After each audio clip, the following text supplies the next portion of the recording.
आप सभी का चैनल पर हार्दिक स्वागत है। कक्षा 11 का विषय है आज़ादी के बाद का स्वर्णिम भारत। तो कई जगह ये पेपर हो चुका है, जैसे यहाँ पर भी ये पेपर हो चुका है और कई जगह ये पेपर कल होने वाला है।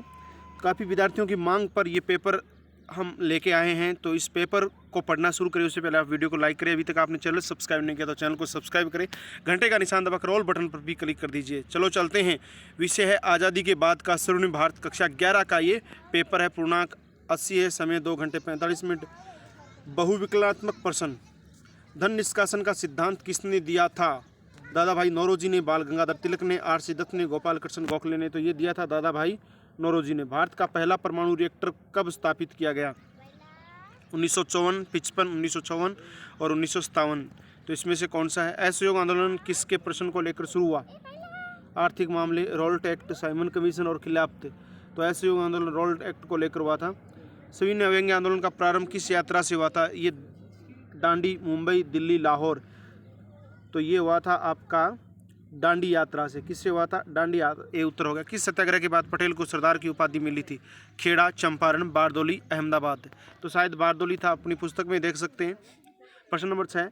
सरदार भगत सिंह सुखदेव व राजगुरु को कब फांसी दी गई थी? सरदार भगत सिंह सुखदेव व राजगुरु को कब फांसी दी गई थी? 23 मार्च 1931, 25 जून 1930, 18 अप्रैल 1922, 15 दिसंबर 1936। तो शायद यही उत्तर है आपका 23 मार्च 1931। अपनी किताब में देख सकते हैं, क्योंकि हमारे पास न तो कोई हल करने वाला है और न पुस्तक है। कांग्रेस मुस्लिम लीग समझौता कब हुआ, कहाँ हुआ था? 1915 कराची में, 1916 लखनऊ में, 1923 अमृतसर में, 1907 सूरत के अंदर हुआ था। 8वां, भारतीय राष्ट्रीय कांग्रेस का प्रथम अध्यक्ष कौन था? दादा भाई नौरोजी, श्यामजी कृष्ण वर्मा, बाल गंगाधर तिलक, W.C. बनर्जी। तो भारतीय राष्ट्रीय कांग्रेस का प्रथम अध्यक्ष कौन था? इसके बाद आगे बढ़ते हैं अगले प्रश्न की ओर। पंचायती राज की स्थापना कब की गई थी? पंचायती राज की स्थापना कब की गई थी? तो ये 2 अक्टूबर 1959 को राजस्थान के अंदर ही की गई थी, नागौर के अंदर। 10वां देखो, योजना आयोग के प्रथम अध्यक्ष कौन थे? सरदार पटेल, महात्मा गांधी, जवाहरलाल नेहरू और डॉक्टर अम्बेडकर। योजना आयोग का प्रथम अध्यक्ष योजना आयोग का अध्यक्ष होता था प्रधानमंत्री, और प्रधानमंत्री उस वक्त था जवाहरलाल नेहरू। तो जवाहरलाल नेहरू वो योजना आयोग के अध्यक्ष थे। प्यारे विद्यार्थियों, इस पेपर की PDF आपको टेलीग्राम चैनल पर मिल जाएगी, जिसका लिंक डिस्क्रिप्शन के अंदर दिया गया है। आगे बढ़ते हैं अगले प्रश्न की ओर। अगला प्रश्न आपकी स्क्रीन पर आ गया है। बलवंत राय मेहता समिति की सिफारिश पर किस व्यवस्था को स्थापित किया गया था? नगरीय प्रशासन, अंतरिक्ष अनुसंधान, आणविक अनुसंधान और पंचायती राज। तो ये पंचायती राज था जो बलवंत राय मेहता समिति की सिफारिश पर शुरू किया गया था। 12 नंबर क्या है?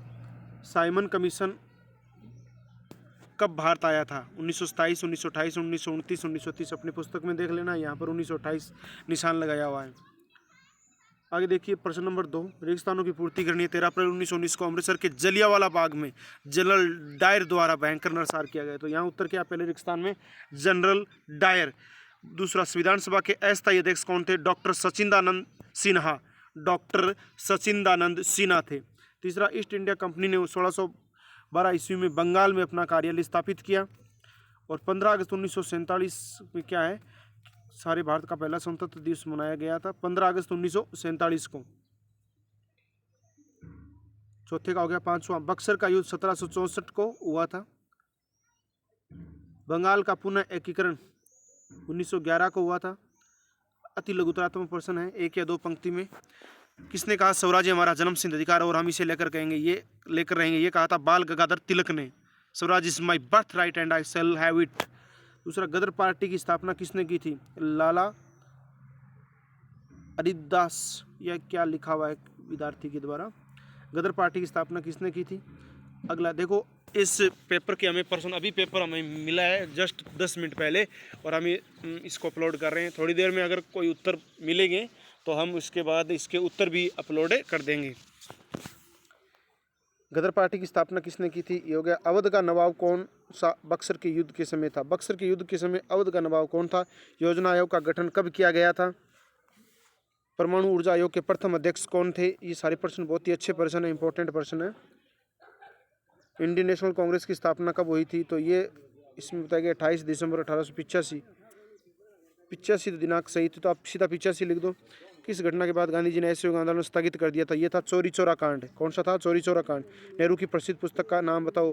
भारत की खोज या discovery of India. National physical laboratory कहाँ स्थित है? 10वां, संविधान जब अंतिम रूप से स्वीकार किया गया तब इसमें कुल कितने अनुच्छेद अनुसूची थी? 395 अनुच्छेद और 8 अनुसूचियाँ। संविधान सभा की पहली बैठक कब हुई थी? 9 दिसंबर 1946 को हुई थी। किस भू राष्ट्र व्यवस्था में भूमि का मालिक जमींदार माना जाता है? तो इसमें कहा है ना, रेतवाड़ी भू राष्ट्र व्यवस्था। खंड ब क्या है? 1 नवंबर 1858 को ब्रिटेन की महारानी की घोषणा के महत्वपूर्ण बिंदु क्या थे? देखो इसमें क्या होता, पहले ब्रिटिश ईस्ट इंडिया कंपनी का राज था और उसके बाद सीधा ही ब्रिटेन की महारानी का राज हो गया था। उसके बारे में पंचशील सिद्धांत के बारे में बताइए, जो नेहरू इसमें शामिल था। 6, योजना आयोग का गठन संविधान के किन सिद्धांतों को पूरा करने के लिए किया गया? 7, भारतीय संविधान के निर्माण में कितना समय लगा और कितना खर्चा आया? 8, गांधी जी के चरखा संबंधी विचारों पर टिप्पणी लिखिए। 9, नौ सैनिक विद्रोह पर संक्षेप में टिप्पणी लिखो। बहुत ही शानदार प्रश्न है। 10वां देखो, धन निष्कासन से आप क्या समझते हैं? 11वां, 1919 के अधिनियम के तहत स्थापित द्विविध प्रशासन से आप क्या समझते हैं? 12वां, विश्वविद्यालय अनुदान आयोग की स्थापना का उद्देश्य क्या था? 13वां, अंतरिक्ष अनुसंधान पर टिप्पणी लिखो। 14, गांधी जी एक सच्चे जन नेता थे, कथन की व्याख्या कीजिए। 15वां, असहयोग आंदोलन के मुख्य कार्यक्रम क्या थे, बताइए। 16वां, रेतवाड़ी व्यवस्था किसे कहा जाता है? आगे देखो, अगला खंड है। 17 नंबर प्रश्न क्या है? भारत के संविधान निर्माण की प्रक्रिया को आप समझाइए। पहले संविधान सभा बनाई गई और संविधान निर्माण किया गया। इसके अथवा में स्वतंत्रता के समय देश में प्रमुख समस्याएं कौन कौन सी थी? स्वतंत्रता के समय देश में प्रमुख समस्याएं कौन कौन सी थी? तो इन दोनों में से कोई एक प्रश्न करना है, बड़ा प्रश्न है। 18 नंबर देखो, ब्रिटिश शासन की भूराष्ट्र व्यवस्थाओं का भारत की कृषि पर क्या प्रभाव पड़ा? अगर ये नहीं आता है तो आप नीचे कीजिए, गांधी इरविन समझौते के प्रमुख प्रावधान लिखो। गांधी इरविन समझौते के प्रमुख प्रावधान लिखो। आगे बढ़ते हैं प्रश्न नंबर 19 की तरफ। प्रश्न नंबर 19 क्या है? गांधी जी की सत्य, अहिंसा व ईश्वर पर विचार लिखो। सत्य क्या है, अहिंसा क्या है, ईश्वर क्या है, इनके बारे में गांधी जी के विचार लिखने हैं। अथवा 1813 ईस्वी के चार्टर एक्ट पर टिप्पणी लिखो। चार्टर एक्ट पर टिप्पणी लिखनी है 1813 की। प्रश्न नंबर 20 देखो क्या है? जलियांवाला बाग हत्याकांड पर टिप्पणी लिखो।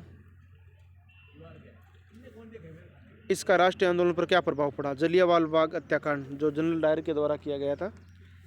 और अथवा में ब्रिटिश सरकार और कांग्रेस के संबंधों की व्याख्या करनी है। ब्रिटिश सरकार और कांग्रेस के संबंधों की व्याख्या करनी है। साथियों, डिस्क्रिप्शन में WhatsApp group, Facebook page, Instagram, Twitter, Telegram channel का लिंक दिया गया है, जिस पर क्लिक करके आप हमारी सोशल साइट से जुड़ सकते हैं। निबंधात्मक प्रश्न 500 शब्दों में यानी 5 पेज में लिखना। भारत छोड़ो आंदोलन ब्रिटिश शासन के खिलाफ गांधी जी का तीसरा बड़ा आंदोलन था। कथन की विस्तार से व्याख्या कीजिए। अथवा गांधी जी एक सक्षम राजनेता होने के अतिरिक्त महान समाज सुधारक भी थे। इस कथन की उपयुक्त तक देकर पुष्टि कीजिए। तो दोनों में से कोई एक आपको करना है। और प्रश्न नंबर 22 देखो, निम्न पर टिप्पणी लिखिए। रॉलेट एक्ट और खिलाफत आंदोलन अथवा सविनय अवज्ञा आंदोलन की विस्तार से व्याख्या कीजिए। सविनय अवज्ञा आंदोलन की विस्तार से व्याख्या करनी है। और इसके बाद अंतिम प्रश्न है आपका,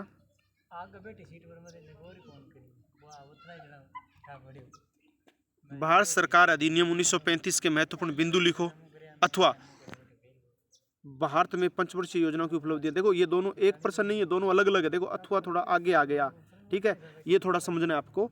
भारत सरकार अधिनियम 1935 के महत्वपूर्ण बिंदु लिखो। अथवा भारत में पंचवर्षीय योजनाओं की उपलब्धियां लिखो। तो दोनों में से कोई एक प्रश्न आपको करना है, बड़ा प्रश्न है, 4 अंकों का है।